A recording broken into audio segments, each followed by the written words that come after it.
Like you read or you saw online, I actually went to the University of Lagos to pursue music because it was the right platform. If you were like a young person in Lagos or you're a young person in Nigeria, you would realize that there's a lot of artists that have broken out of University of Lagos and become like international superstars. So, and that was like an opportunity for me to look at it and be like, oh, this is actually a platform. So I remember failing the exams like 3 times, but I eventually got in, and then I actually got signed to someone in the University of Lagos, So, and that was something I had at the back of my head. Like, we were doing a lot of shows in school, we were printing CDs, and I think I wouldn't have had it any other way, because coming from where I come from, it's not a lot of people who make it out. You feel me? So yeah. It's been really like connecting the dots journey. Yeah, what props to yourself, and can't wait to see where that journey leads. Yeah. A fun fact I found also online, you started off as a rapper. Yes, sir. Do you really get the urge in studio to just drop some bars on some music, or is that past, just now in the past? I used to rap. I used to be a rapper because I fell in love with that because of my peers in secondary school. So they were into Rick Ross, Meek Mill, Triple MG. Then that was the time. Nicki Minaj, Drake, they just came out at that time. So that was the thing. So I fell in love with the swag, the video, the culture of rap music. So I started rapping. That was like that. And also he allowed me to improve on writing, because that's one thing I realized about people that rap. They always have to say something, So yeah. And how did that transition then move into being more of a singer-songwriter kind of an artist? I've always had a voice, but like I never explored that part.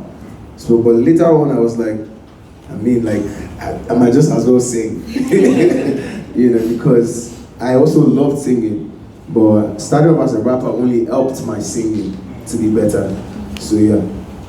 Can the fans expect someday like a rap version of the tunes? Definitely. If you listen to my first EP, I had like a trap song on my first EP, so you can trace that back to my first EP in 2021. So yeah, so it's not like it has left the table. Yeah. Yes, yeah. So love to hear it. Let's talk a bit. It's like the apex of everything. So it's like I dream in color simply means I dream big. I see myself in the stadiums. We're right here doing this right now, and this is what people can see. And it is a vision because it is singular. It's only you that can see it. Yeah. Nobody else has to see it. As long as you are doing what you're doing and you dream, it's only for you to see. Nobody else is supposed to believe in your dream, because only you slept, and it's only in your head. So it doesn't matter what anybody sees right now. I see myself in the big lights. I see myself in the stadiums. And I've always said this: music is very spiritual, and life too is spiritual. And I believe in prophecy, and I believe in words of affirmation. So this album is an affirmation to what I'm going to. Listen, man, I wish every success and everything coming through for you. There's one song that caught my attention though, Alcohol. And it's, you speak about, I think it's very unusual for especially mainstream pop artists to be vulnerable in the way that you did, talking about drowning and losing yourself. And it's not something that a lot of people would speak about. So is that from a personal experience, or are you speaking, like, I'm curious to know how that song came about? Alcohol is very simple. I feel like there's a lot of us who have had like experiences with people that we felt like were our people. There's been times, eras in my life where things were looking, up, and there's been times that things were looking down. And I can remember how many times I can call when things were up, and I can remember how many people I can call when things are bad. Even if they can come through for you, it's just the vulnerability to be able to say, yo, I'm feeling some type of way. You can call somebody a friend, but you cannot even tell them shit about what you're going through, because there's no emotional connection, or there's no trust, to a certain level where you can open up. So that's what that song is about. It's about everybody who's whose voice is kind of lowered when things are, are not smooth. Yeah. Thanks, I appreciate the vulnerability, and I allow yourself to be authentic in that way. Because it's a story I'm sure many other, especially young men, will relate. So I think that was a dope song. Thank you. Welcome, Boy Spice. I hope you're feeling better. Just want us about to move to the next section. You're not a stranger to these lands. You've been here a couple of times, collaborated with some dope musicians in Kenya, Bensol and Viri. Tell me something cool or unique that you like about Kenya. From time, I've always been a big fan of Sauti Soul because I really grew up on Sauti Soul music. Also, like it's crazy because most of like the Kenyan artists that we grew up on were literally in our faces. Like, they were right there, But BN is my favorite Kenyan artist. I would love to work with him. So yeah, no, not a particular song, just my favorite. Thank you. Extra pressure, baby. Yeah, that's my jam. It's everything. That's my jam. Yeah. So for me, I won't be a liar. I don't think like I've actually found one, but I know there are a lot of dope Kenyan artists like Sauti Soul. There's a song he did with Bonner. Yeah, I think like that was like the first song I ever heard of Sauti Soul, and I was telling my friend, one of my producer friends, I'm like, what's these guys? I was like, what do you mean what's these guys? Like this is Sauti Soul. Yeah. I'm like, wow, I'm just knowing about them. So like that was like my first encounter with their music. And my dad was telling me like, oh, you need to listen to these people more. Like this is Sauti Soul. Yeah, so like that is like one person that really stands out for me. Shout out Sauti Soul. Let's come back to Nano. We have Nano from Riverside. She's the head of marketing, and they are our local partners for Kenya. Would you consider this your biggest show yet? And what has been the process so far? What's the vibe you're getting across your marketing? What are the fans saying? What are they excited about? Tell us what's up. First of all, thank you for the recognition. Yes, we would consider this our biggest show yet, although we do have pretty good shows under our belts. And the vibe so far has been amazing. The response from like this, the East Side Tour, 3 countries, 1 weekend. How do you prepare mentally and physically for this? Because I imagine it's not as easy. I think this is our job. Just think about it like you are doing 9 to 5, you have to show up Monday to Friday.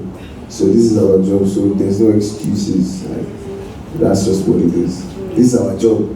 The way you work, this is your work now, you're here to interview us. This is our own job to answer you. So that's how I see it. And then we have to show up for the rehearsal. It's like 9 to 5 too. If you think music is fun, it is fun for the creative process. But music is a full-time job. It is music is a more full-time job than 9 to 5. In case you don't know, see my airbags. Travel 12 hours. I was in London last month. I'm going to Sierra Leone after this one. So we have like we have work that we have to show to, and that's how I see it. I don't think it's crazy. Yeah. Thank you. Alright, hello. My name is Bansi. Yeah, of course. And then the new songs. I just dropped my album, I Dream in Color. We're performing with you, Alcohol, several songs off the album. We can't perform the whole album because it's a whole catalog before the album. So yeah. Hi guys, my name is Vivian. I work with Key for the mic. Nigerian music right now is really out there, like it's really popular internationally. Is there a particular strategy that you can maybe give to the East Side that is making you guys go as internationally as you are right now? Or is it just a matter of time? Is it just that it's your time, or there's a specific thing that you're doing that you can borrow from?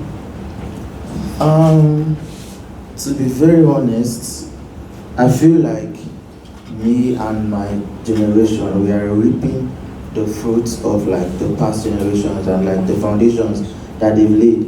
So I feel like it's not really my place to know what happened, because I feel like a lot of people have done a lot of things back then that like makes it so easy that like, oh, in 2 years or in 1 year as a Nigerian artist you could be at the O2 or doing something like that. So but from my point of view, because I don't have the whole answer to that, from my own point of view, I think one thing that really makes Nigeria stand out is the fact that apart from the fact that the quality of the music is good, I feel like the support from our own is very, very, very important in like how our music has gone far. Like if you meet Nigerians in the diaspora, you know, they will listen to Nigerian songs even before they play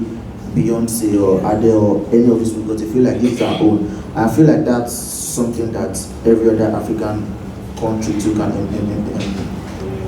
Yeah, from us, like this is your own, and make sure like everywhere you go you spread their gospel.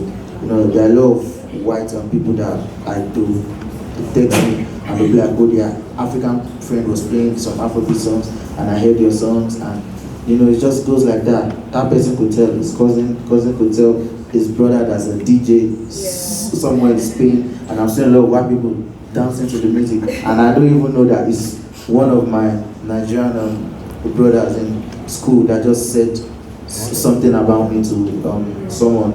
So I feel like that is one of like the key factors. Yeah.